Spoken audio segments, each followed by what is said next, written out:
अस्सलाम वालेकुम students, welcome to our channel study 910 with Asif and Saima. जी नेक्स्ट आते हैं हम इंपीरिकल फार्मूला। अब इंपीरिकल फार्मूला क्या है? Empirical formula is the simplest whole number ratio of an atom. Simplest whole number ratio of an atom का मतलब है कि किसी भी कंपाउंड के फार्मूले को सिंपलेस्ट फॉर्म में शो करना। जितने भी आयनिक कंपाउंड है उनको उनके इंपीरिकल फार्मूला की फॉर्म में शो किया जा सकता है। और क्यों? क्योंकि ये इंपीरिकल फार्मूला शो करता है उनकी सिंपलेस्ट रेशियो। जैसे यहाँ पे एग्जांपल दी गई है calcium fluoride CaF2 which show the ratio present between calcium and fluorine ion in crystal. Ratio से क्या मुराद है? अब यहाँ पे देखिए कैल्शियम फ्लोराइड मीन कैल्शियम का एक एटम फ्लोरीन के 2 एटम के साथ, तो इसको हम बोल रहे हैं सिंपलेस्ट रेशियो। रेशियो क्या होगी? 1:2, ये इसकी सिंपलेस्ट रेशियो है। तो इंपीरिकल फार्मूला का मतलब हुआ simplest whole number ratio of an atom. तो यहाँ पे ये इसकी simplest whole number ratio of an atom mean जहाँ पे कैल्शियम का एक एटम फ्लोरीन के 2 एटम के साथ मिल रहा है, ये इसका इंपीरिकल फार्मूला है और इसको 1:2 की फॉर्म में शो करेंगे। या अगर सोडियम क्लोराइड के केस में देखें तो वहां पे रेशियो क्या बनती है? 1:1 रेशियो है। सोडियम का एक एटम क्लोरीन के एक एटम के साथ मिल रहा है, तो ये इसकी रेशियो 1:1 रेशियो होगी। ये आयनिक कंपाउंड की बात की गई थी। आयनिक कंपाउंड का इंपीरिकल फार्मूला कैसे रिप्रेजेंट किया जाता है। आगे बात कर रहे हैं कोवलेंट केमिकल कंपाउंड की कि कोवलेंट कंपाउंड का इंपीरिकल फार्मूला कैसे शो करता है। अब यहाँ पे कोवलेंट कंपाउंड का जो इंपीरिकल फार्मूला है वो उनके मॉलिक्यूलर फार्मूला से डिफरेंट हो सकता है। जैसे एग्जांपल दी गई है हाइड्रोजन पर की, जो H2O2 है ये इसका मॉलिक्यूलर फार्मूला है। अगर इसका इंपीरिकल फार्मूला लिखना हो, अब यहाँ पे H2O2 में इसकी सिंपलेस्ट रेशियो जो है वो 2:2 की फॉर्म है, लेकिन जब इसको सिंपलेस्ट की फॉर्म में लिखा जाएगा तो ये रेशियो हमारे पास क्या बनेगी? 1:1। 1:1 का मतलब है इसका इंपीरिकल फार्मूला बन जाएगा HO। तो इसका मतलब हुआ कि इंपीरिकल फार्मूला मतलब सिंपलेस्ट होल नंबर रेशियो में इसको एक्सप्लेन करना। हाइड्रोजन पर यहाँ पे ये इसका केमिकल फार्मूला या मॉलिक्यूलर फार्मूला जिसमें रेशियो 2:2 थी, अगर उसको सिंप्लीफाई करें वो 1:1, तो सिंपलेस्ट फॉर्म में इसको हम लिखेंगे HO। और ये जो HO है ये एक्चुअली इसका इंपीरिकल फार्मूला है। इसी तरह यहाँ पे एक और एग्जांपल दी गई है बेंजीन मॉलिक्यूल की C6H6। अब दोनों की रेशियो जो क्या होगी? 6:6। इसको आप सिंप्लीफाई करें तो ये रेशियो बन जाएगी 1:1। 1:1 का मतलब है इसका सिंपलेस्ट इंपीरिकल फार्मूला बनेगा CH। तो इसका मतलब हुआ कि आप इस बात को एक्सप्लेन कर सकते हैं कि किसी भी कंपाउंड का मॉलिक्यूलर फार्मूला उसके इंपीरिकल फार्मूला से डिफरेंट होता है। जैसे एग्जांपल में आपको शो भी कर दिया गया है, ये इसका मॉलिक्यूलर फार्मूला जबकि उसका इंपीरिकल फार्मूला HO। इसी तरह बेंजीन का मॉलिक्यूलर फार्मूला C6H6 जबकि उसका इंपीरिकल फार्मूला होगा CH। कुछ कंपाउंड ऐसे हैं जिनका इंपीरिकल और मॉलिक्यूलर फार्मूला सेम होता है क्योंकि उसको सिंप्लीफाई नहीं कर सकते। जैसे अब यहाँ पे एग्जांपल दी गई है water H2O, because there does not exist any minimum ratio between hydrogen and oxygen atom. आप इसको ज्यादा इससे ज्यादा भी शॉर्टेस्ट या इसको इससे भी ज्यादा रेशियो को सिंपलेस्ट नहीं कर सकते हैं, इसलिए ऐसे कंपाउंड का इंपीरिकल और मॉलिक्यूलर फार्मूला सेम होगा। अच्छा, इंपीरिकल फार्मूला तो सिंपलेस्ट रेशियो है, वो हमें एग्जैक्ट नंबर ऑफ एटम नहीं बताता है कि किसी भी कंपाउंड या किसी भी मॉलिक्यूल में एग्जैक्ट नंबर ऑफ एटम क्या है, ये सिर्फ सिंपलेस्ट रेशियो को शो करता है। तो इसलिए ये भी पॉसिबिलिटी है कि कुछ ऐसे कंपाउंड जिनका मॉलिक्यूलर फार्मूला तो डिफरेंट हो लेकिन उनका इंपीरिकल फार्मूला सेम हो। जैसे यहाँ पे एग्जाम्पल दी गई है बेंजीन का मॉलिक्यूलर फार्मूला C6H6 है। इसी तरह एसिटिलीन उसका फार्मूला मॉलिक्यूलर फार्मूला C2H2 है, लेकिन अगर इन दोनों के इंपीरिकल फार्मूला की बात करें तो दोनों का इंपीरिकल फार्मूला CH है। तो दोनों का इंपीरिकल फार्मूला CH जो कि सिंपलेस्ट रेशियो को शो कर रहा है। तो इसका मतलब हुआ कि जो इंपीरिकल फार्मूला है वो कुछ कंपाउंड का सेम भी हो सकता है जबकि उनका मॉलिक्यूलर फार्मूला डिफरेंस हो। और एक बात दोबारा मैं रिपीट कर दूं कि इंपीरिकल फार्मूला हमें एग्जैक्ट नंबर ऑफ एटम के बारे में नहीं बताता है। तो फिर आपके माइंड में ये क्वेश्चन आना चाहिए कि इंपीरिकल फार्मूला यूज क्यों होता है। तो अब ये जो क्वेश्चन है कि अगर इंपीरिकल फार्मूला कुछ कंपाउंड का सेम हो सकता है तो इसको हम यूज क्यों करते हैं, क्यों पढ़ते हैं, तो इसका आंसर देखें। हमने इंपीरिकल फार्मूला की डेफिनेशन की, it show the simplest whole number ratio of an atom. तो ये यूज कहाँ पे होता है कि ये इसको डिटरमिन करते हैं कुछ ऐसे अननोन कंपाउंड जिनको एनालाइज करना हो। तो ये इसका यूज है कि इंपीरिकल फार्मूला को यूज किया जाता है कुछ ऐसे कंपाउंड जिनको एनालाइज करना हो, उसके लिए उसका इंपीरिकल फार्मूला। और अगर उसका इंपीरिकल फार्मूला पता चल जाए तो वहां से उसका फिर केमिकल फार्मूला या मॉलिक्यूलर फार्मूला फाइंड आउट किया जाता है।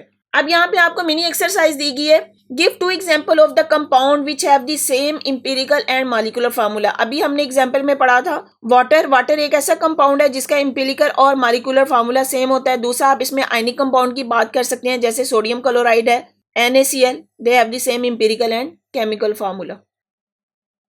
जी नेक्स्ट टॉपिक की तरफ आते हैं, chemical formula of binary ionic compound. Binary ionic compound, binary ionic compound का मतलब होगा जो एक से ज्यादा आयन से मिलके बनते हैं। अगर उसका केमिकल फार्मूला हमने लिखना हो तो कैसे लिखते हैं। इस टॉपिक को समझने से पहले आप इस टेबल की तरफ आए।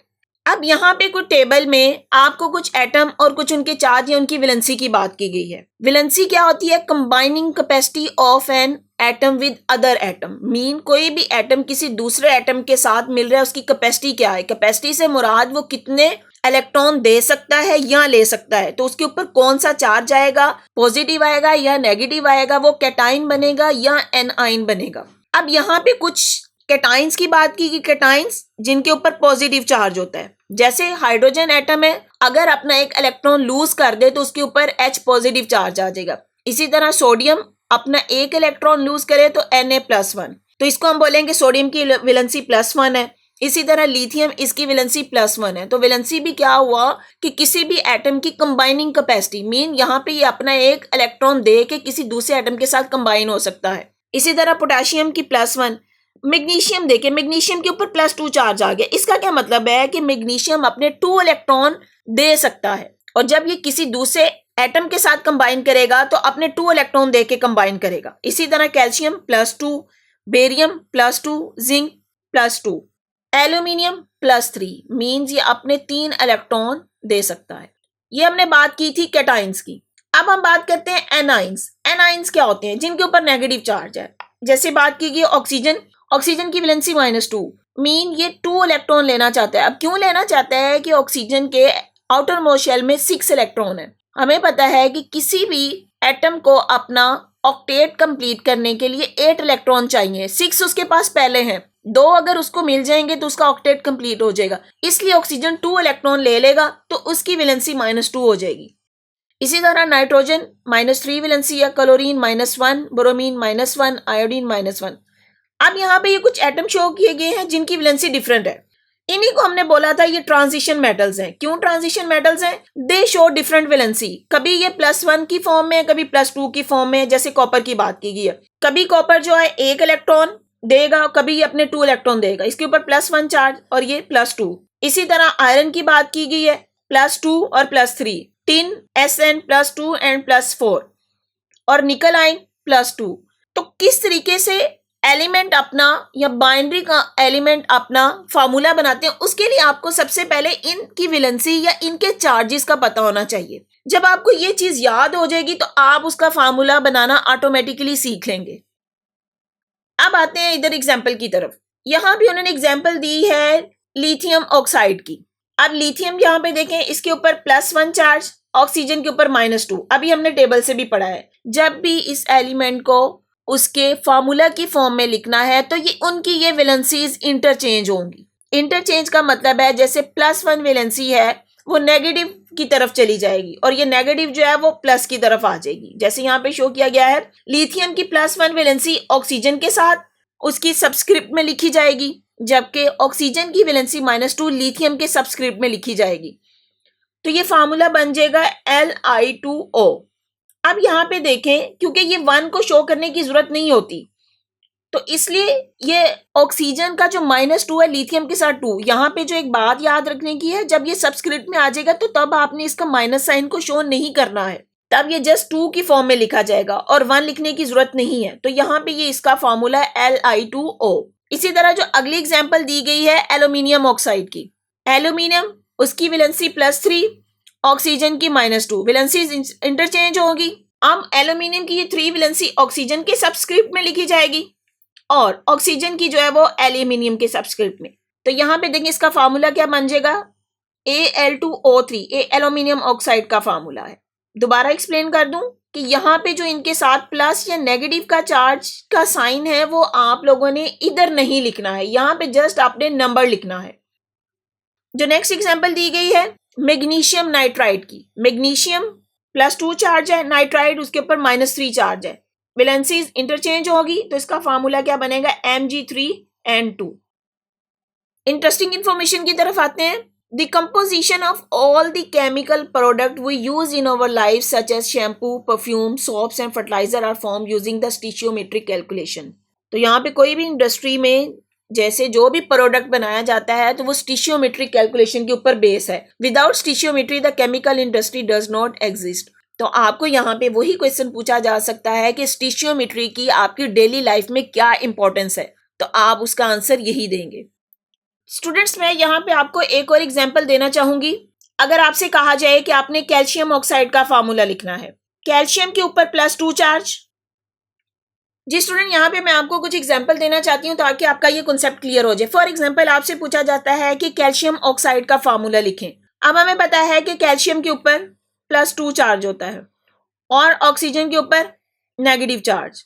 अब इनका जब फार्मूला लिखना है, अब यहाँ पे देखें, ये +2 चार्ज, ये -2। जब ये चार्जेस सेम हो जाएं तो ये फार्मूला में नहीं लिखे जाएंगे, ये एक दूसरे को कैंसिल आउट कर देंगे। तो यहाँ पे जो कैल्शियम ऑक्साइड का फार्मूला बनेगा वो होगा CaO। ये बात आपने इसको याद रखनी है। इसी तरह आपको एक और कंपाउंड अगर जैसे कहा जाए लिथियम क्लोराइड का फार्मूला, लिथियम +1 चार्ज है, इसी तरह क्लोरीन -1 चार्ज है। जो +1 चार्ज -1 चार्ज के साथ कैंसिल आउट हो जाएगा और इसका जो फार्मूला वो बनेगा वो होगा lithium LiCl, same as sodium chloride का फार्मूला है। फिर अगर आपसे पूछा जाए कि आपने जिंक क्लोराइड का फार्मूला बनाना है, जिंक, तो अब यहाँ पे देखें, जिंक के ऊपर +2 चार्ज है जबकि क्लोरीन के ऊपर -1 चार्ज है। तो जब इनकी वैलेंसीज इंटरचेंज होंगी तो जो फार्मूला बनेगा ZnCl2।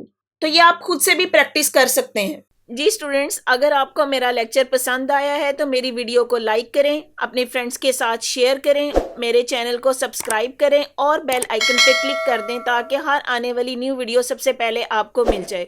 Thank you. दुआओं में याद रखिए। अल्लाह हाफिज़।